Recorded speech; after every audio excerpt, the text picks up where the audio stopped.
Selamat pagi anak-anak. Hari ini kita akan belajar bahasa Indonesia, yaitu tentang membaca. Anak-anak, membaca itu kita bedakan menjadi dua, yaitu membaca untuk diri kita sendiri, dan yang kedua adalah membaca untuk orang lain. Nah, kalau membaca untuk diri sendiri, berarti kita membaca buku supaya kita banyak pengalaman, banyak ilmu yang masuk dalam diri kita.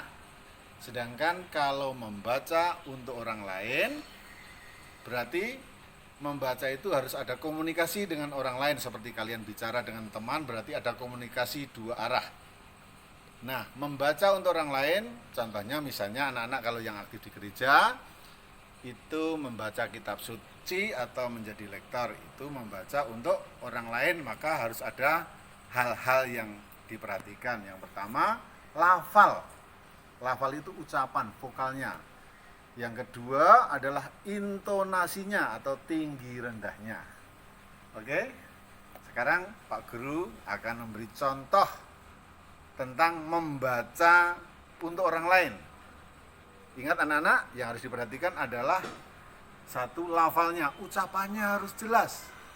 Yang kedua adalah intonasi, tinggi rendahnya. Oke, langsung saja Pak Guru kasih contoh. Pak Guru membaca dari buku tematik. Gerobak perpustakaan. Pada hari pertama masuk sekolah, Melati datang lebih pagi. Tanggung jawab sebagai ketua kelompok piket tetap melekat dalam dirinya. Sesampai di halaman sekolah, Melati terkejut karena melihat gerobak yang mirip gerobak tukang bakso terletak di sana. Melati mendekati ke gerobak dan berpikir, tidak mungkin ini gerobak tukang bakso. Melati membaca spanduk yang tertempel di gerobak tersebut. Tulisan pada spanduk tersebut berbunyi, buku adalah jendela dunia, dan membaca menambah ilmu. Melati segera berjalan menuju ruang kelasnya untuk meletakkan tas. Ketika keluar kelas hendak menuju halaman, Melati berpapasan dengan Pak Yuda yang keluar dari ruang guru. Pak Yuda adalah guru Melati ketika duduk di kelas 4. Nah, itu anak-anak, itu adalah contoh membaca untuk orang lain. Jadi ada lafal yang jelas dan intonasi, ada tinggi rendahnya.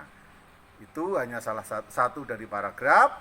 Tugas anak-anak adalah sekarang anak-anak boleh membaca buku apa saja, latihan dulu, baru nanti direkam ya. Jadi latihannya lama, baru direkam. Jawabannya nggak usah panjang, bacaannya nggak usah panjang-panjang, pendek aja. Nanti direkam terus kirimkan ke Pak Guru atau Bu Guru. Yang kelas 5A dikirim ke Bu Risti, yang 5B ke Pak Markus. Oke, salam AMDG, bye. Selamat.